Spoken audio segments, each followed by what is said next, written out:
today I'm really excited to be interviewing the celebrity chef, entrepreneur, and book writer, Shane Delia.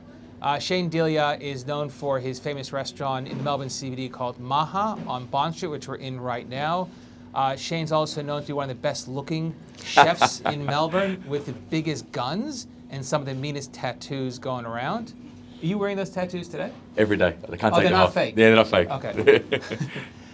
Today we're talking to Shane about how he's moved his restaurant businesses, both Maha and Biggie Small, through the last 7-week period, and what his future plans are for the next 12 to 24 months. Hopefully with the conversation with Shane today, you'll be able to get a bit of insight as to what's happening in the hospitality market right now and what Australia's best are doing in the current climate. I tried to take my destiny in my own hands because I didn't think the government were making a strong enough decision. And then days later when they'd made the decision, I thought, okay, well then this is the first process of them shutting us down. And I felt a lot more relaxed. And I felt I was ahead of the game because I'd already started making those decisions instead of being reactive and waiting for the government to impose further restriction. In the last 7 weeks, how have you pivoted your business from being a restaurant that patrons come into, order and eat and pay, to a restaurant that patrons are not allowed to come into? The pivot that we've made in business during this process has been well thought out. I mean, like I said, we closed 2 weeks probably earlier than everybody else decided to. So that gave us 2 weeks to really plan. And I mean, and we've got a few brands. There's Maha Restaurant, there's Maha East in Windsor, there's Maha Bar in Collingwood, Biggie Smalls. And we've also got a brand called Middle Ground, which is at the airport, which has been totally devastated. So there's a lot of moving parts. I mean, there's 110 staff that we employ within the group. So we had to consider all of that, and it didn't want to just say, okay, we're just going to be reactive and start serving hot food takeaway. I don't think that's the right way. I don't think there's any joy in that now or in the future. What we did is we sat down and went, okay, what are our strengths? Our strengths are we've got a lot of great brand equity. Our customers are very loyal. What are our weaknesses? I mean, our weaknesses are that we've got a lot of overheads. You know, even if there is a freeze on repayments and we've got JobKeeper, to get into the kitchens and fire up all the stoves and get everything moving and do takeaway and hope that customers are going to come and pick it up, it wasn't something that we were going to gamble on. So we decided to create a new brand called Maha Go, work on our existing relationships, and we've got a lot of good relationships. We worked out that was a solution for us, so we said, okay, what's the product now? How does the product fit into that? And the product wasn't in hot food eat now. The product was in 3/4 cooked or fully cooked meals that had still maintained the brand integrity, because you can't control something when you stick it in the back of an Uber and it gets there, it gets to your customer 30 or 40 minutes later and it's all deteriorated. The brand equity is lost. We found the value was in controlling the controllables, so we can cook the food, we can chill it down, we can package it really well, and then we can put it in certified, sanitized, cold chain logistics to the customer's house, up to a 30-kilometre radius of the CBD. So it's actually a better catchment than what we have in our dining room. And it's been unbelievably successful. I mean, I started as a 16-year-old kid, and I'm still a kid, but where do I see the future of the industry? I mean, it's so hard.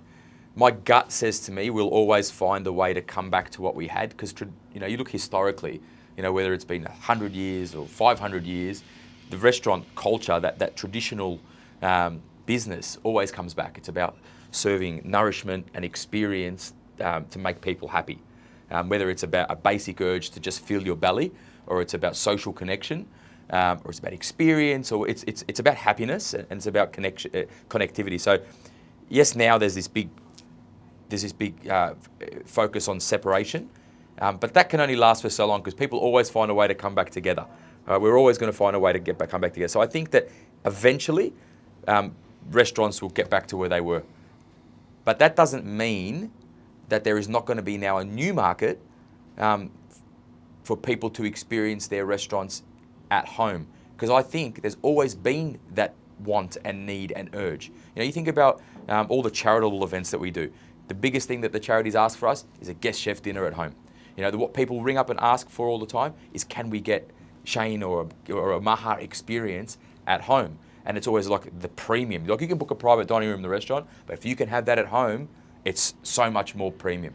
So I think what this pandemic has caused is it's given us a break and an opportunity to look at our business and say, okay, well, are we just one-dimensional? Does takeaway have to be a cheap, lowbrow way of making money? Or can there be a premium way of delivering what we do and our brands into people's homes? Because what can you fit in a 350 square metre venue? You know, it's 100 people, 120 people. Can you reach 1,000 people every day, you know, from a 100 square metre spot? You know, so I think the smart operators will now look at their business models and say, okay, forget about the past, because that was the past. And it wasn't so great before. So I don't know what people are rushing back towards, because everyone was whinging about rent's too high, wages are too high, margins are too small. I'm not in a rush to go back to that, because it wasn't great. It was consistent, but it wasn't great.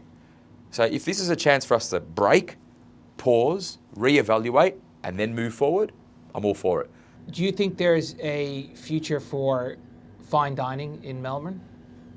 Fine dining restaurants? I think there's always going to be a space for premium, irrespective if it's food, if it's fashion, if it's cars. Premium will always be premium. Now, whether that market grows or it shrinks, it's always going to be something that people strive for. So yes, there will always be a space for fine dining.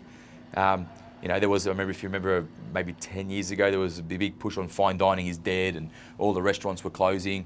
But then there's been a resurgence of it again, and it's perception of what fine dining means. I mean, when I first started my career, fine dining was gloves and silver crockery and silver cutlery and 10 waiters around a table. And is that sustainable anymore? Well, no, it's not. I mean, the wages are way too high. People don't want it either. It's probably too intrusive. So the bar of fine dining will continue to move, but there'll always be a premium, and premium dining will always have a space. I can't speak on behalf of the whole of the industry. I can speak on behalf of the restaurants that we operate, and I think that once restrictions are lifted and people are allowed to trade under restriction, it's going to be case by case. A big venue like Maha, yeah, we could space out tables, but I mean, if it was 10 people in the dining room, I don't care how many times you turn it over, the costs are still the same. You know, like we may have a couple less waiters, we may have a couple less chefs, but we still need the dining room, we still need the air conditioners on, we still need the gas on. We can't charge any more for the food, so I can't see how that works. In a small venue like Maha Bar in Collingwood, it's tiny. You know, seats are jammed in. It only seats 40 and it's squishy. So if you suddenly only got 10 in there, it's the same type of thing. No ambience, no buzz. Why would people want to come to sit at a bar by themselves, pretty much, with another person down the other side? I mean, it's soul crushing. We're taking the stance now that we won't open under restriction, because I don't see how we can. I think landlords are going to have to be a lot more forward thinking on how they offer incentive to customers, to potential tenants. You know, what can be done, what deals can be struck, and it's going to come down to the landlord's financial position, and are they willing to be in a position where they're just recovering their repayments? I think that tenants need to be careful in this market with being too aggressive. I think that it's the same rules apply from the landlord, the same rules need to apply from the tenant. You need to find a way to work through this together, because you're invested in your property. You know, your business, if you're a hospitality tenant, your business is the venue. You're going to need that out of this, and you're going to need to make sure that you've still got a relationship with the landlord, that you're both on an understanding that you need some help now, and we're going to help you get through there. But at the end of this, I mean, the landlord's still running a business too. So you're going to have to find some equal footing. If you're too aggressive now and you're really going hard on them, then what does the relationship look like at the other side?